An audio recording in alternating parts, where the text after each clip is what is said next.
Morning. Morning. What's this? Can't see it. Normally it's always over there. Arne, first of all, congratulations again. What's the celebrations been like? What messages of congratulations have you had, and how much are you looking forward to lifting the trophy and the parade to come as well? That's a lot of questions in one. Of course, a lot of messages, and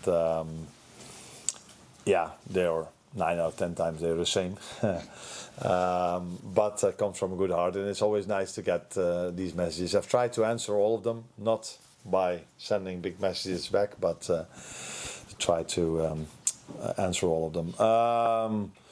It's been amazing, especially Sunday. It was maybe for all the Liverpool fans, but for many of them, one of the best days of their lives, and I think it was the same for me. The way the whole day went, arriving at the stadium, how intense the fans already were, then during the game going 1-0 behind, so it even felt like, oh, they're not going to give it to us, we have to work for it. Scoring the goals, yeah, seeing how much it meant to the players, but also to the fans was, and for me, was really special to be part of. Who was the most famous person you got a message off of? Congratulations. Yeah, I assume that's Jurgen. Yeah. What did he have to say? What did he have to say? Yeah, what most of them said, congratulations. Now you know how special of a club it is. Now you are part of the history as well. These kind of things, and he was really happy for me, for the players, for the staff, for the fans. Like we all know Jurgen, so yeah, maybe I forget a few, but I think he was the most famous one. Yeah. What opportunity do you see now in the remaining games, and how do you refocus after that big celebration last weekend now? It's always it's nice that we play some very strong teams with Chelsea, Arsenal, Brighton, and Palace. So that gives immediately the challenge to those games. It's the end of the season, but we'll also have to look at this as the start of next season already. So, but yeah, it's Chelsea away first. We played them earlier on in the season. And I'm completely surprised, not shocked, but surprised if I look at the gap we have with them at the moment, because at that moment of time, they were the better team on the pitch.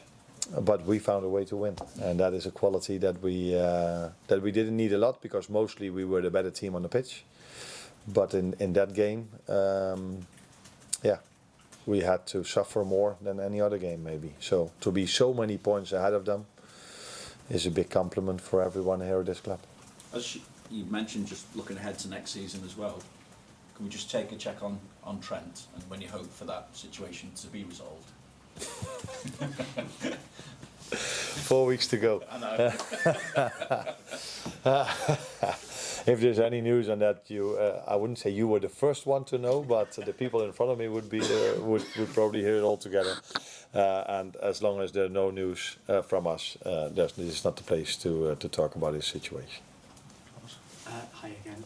Just in terms of Chelsea, obviously they played last night in Europe. Did you watch that game? What did you take from it? Parts of it. I saw them taking a lot of players off at half time. So talking about quality, semi-final in Europe, taking so many players off and just bring a bunch of new players in with the same quality. So, but that's the Premier League. We all have that. All teams have so much quality. We can all do this. That's also the nice. That's why this league is so popular. So very good team. They mostly showed this for me against us. To play so good in our stadium tells you how much quality they have. And just for me as well, you're on 82 points at the moment. You could get to 96, which would have been enough to have won the title over the last 4 years previously as well. How important is it to try and get the maximum that you can between now and the end of the season? Nah, it's we are going into these 4 games trying to win them all. Of course, that's how we've what we always want. That's what every player that wears the Liverpool shirt should aim for: winning a game of football. I would judge us more on amount of points we have now compared to teams that won it in the past 4 games before the end, because there's definitely a difference if we're still competing than the games we play now, because my lineups will be different towards the one we've had mostly during the last 10 months as well. We're not going to change everyone, but there will be a few players that come into the team. There will be a certain rotation in the upcoming games. That's not to say that we're going to lose them. We have a lot of trust in the players we're going to play now as well. But I think it would be more honest to judges on the points total we have now compared to the ones that have won the league in the past, where they still had to fight till the end. And I think, if I'm correct, that we are on the same amount of points as many other teams that won the league recently, 4 games before the end. So it's just, sorry, one more if I may. So is that the thinking for you now, is in terms of having a look at the squad players, as you alluded to think perhaps more for next season? This season as well, because I think some of them deserve to play already earlier this season, because they've trained so well. They are good enough to play for this club. But I mainly chose the same players, and I think this is also a moment to see where they are. Also looking towards next season, maybe a bit already, but definitely also because they deserve to play this season. Thank you. We've been speaking a lot to fans this week who seem to really love the way you celebrated, both on the pitch and afterwards as well at Anfield on Sunday. I just wonder, do you feel like your connection with the Liverpool supporters went up a notch after the celebrations unfolded? If that was still possible, because I from the first day I'm here, I feel that they support me and the team, but definitely me as well. I think if you win something together, it's for the same with me, with the staff, with the team, with the fans, the players, with each other. It always goes up a notch. That's what you said. When you win something together, it's a game of football, but even more if you win a trophy together. That always lifts you to a new dimension. Yeah. Yeah. And Harvey Elliott said this week that he wants to stay and fight for his place. He's not perhaps had as many minutes as he'd have liked this season. Is he someone that you feel has got a big future at Liverpool? I think first of all, it's very important that players who are here with us like to stay. That's a big compliment to everyone working here. And Harvey is one of the players that haven't had as much playing time as he maybe deserved. But like some others, he's in competition with so many good players that many have chosen for other players.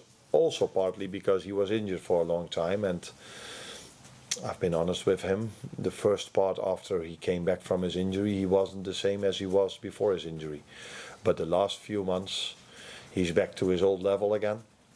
But there was no need for me to start with different players. But I think if you look at the amount of minutes he had in the last 1 or 2 months and the time before, you can see it goes up already. So that tells you that I like him more now than I did when he came back from his injury the first month. Cool. Just on that one, so players like Harvey, maybe Chiesa, have they got something to prove to you in these last months, do you think? I don't think they have anything to prove to me, because I see them every single day on the training ground, and I've seen them playing for us in the past or this season. Now, Federico not in the past, but he has had a great career at other clubs as well. So I don't think these players have to prove the quality players they are. But I think they want to prove for themselves that they are that they are good enough to play for us, and I already know that they are, and probably they themselves know this as well. So. No, I don't think they have a point to prove, but I do think they would like to play. But as I said, it's not now that all the ones that have played all the games are not going to play anymore, and all the other ones are going to play now. I've did this once before, Plymouth away, and I got quite a lot of criticism by you, or didn't I? So I don't think, and that is probably then also not an honest chance. So we will mix it up.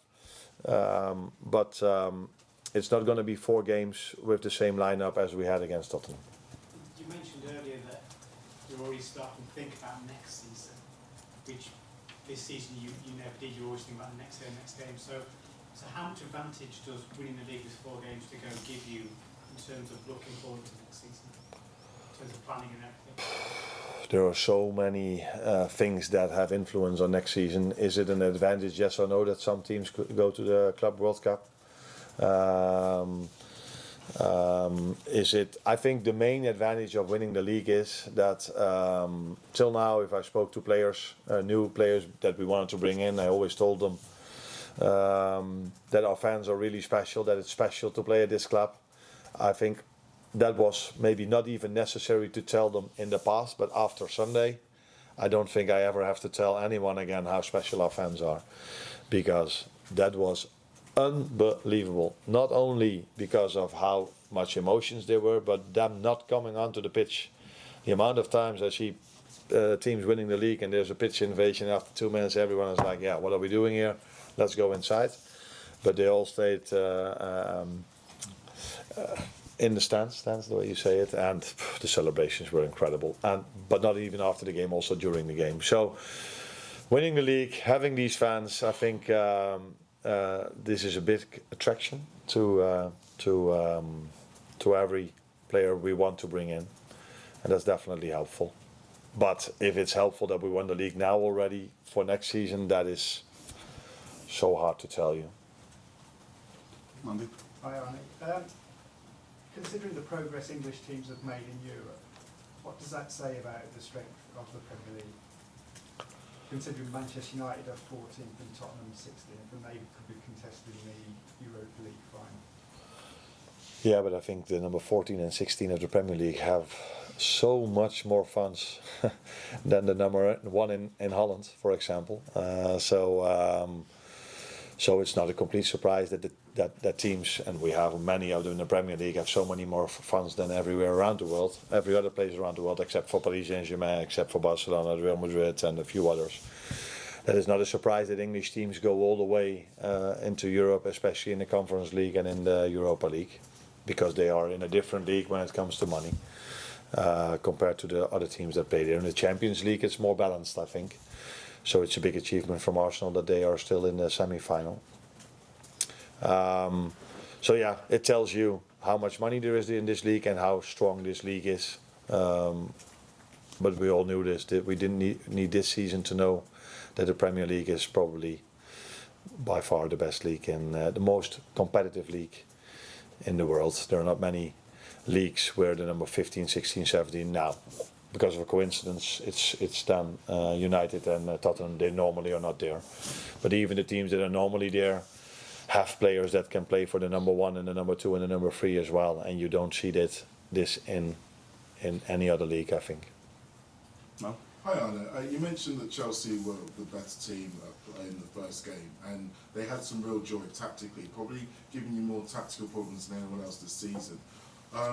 Do you enjoy these kind of tactical battles, and do you expect a similar examination on Sunday? Yes, because Chelsea plays the same style as they played at Anfield, and they've played the same style always. It's always 3-2, 4-1, or the way you want to call it. They always bring one of their defenders into the midfield, and they did this in our game as well. That wasn't a surprise because we've seen them playing. I think it was somewhere around the 11th game, or when did we play them? Yeah. So we knew that they did this, but we didn't defend that well enough, or they were just outstanding. That's also a possibility. I do feel that was one of their better games during the season. But yeah, apart from tactics, they have so many good players in their squad that is the biggest thing you have to fight against, not the tactics. It's always the players you have to play against. Speaking of the players, Alexis Sanchez has been nominated for Premier League Player of the Month. I think he's probably been a little bit underrated over the course of the season. He's not someone who's been spoken about as much as some of the other players. How important do you think he is to the success you've been able to get this season? Yeah, I don't think he's underrated by me, because he played maybe every game or close to every game. Maybe the few times he didn't play, that was because he either needed rest or he got a knock, so he couldn't play. Very important player, game intelligence, so comfortable on the ball. But what makes him even more special to me is normally players that have so much game insight and are so comfortable on the ball are not as aggressive and intense without the ball, and he is one of the few players in the world that combine this. So great game intelligence, great on the ball, but a tenacity, that's the word you use here. Without the ball, that is, in our midfield he stands out in terms of tenacity. Michael? Hi, can I just, sorry, can I just ask, is there any update on Conor Bradley? Is he going to be available for the weekend? He will train with us today, so that's the first start, and let's see how he does. So we expect him to be available. I don't know if that means that he's available to start, but if all goes well today and tomorrow, he will probably be in the squad. Yeah. Thank you. Thanks, Arne. You're welcome. 3.5 points for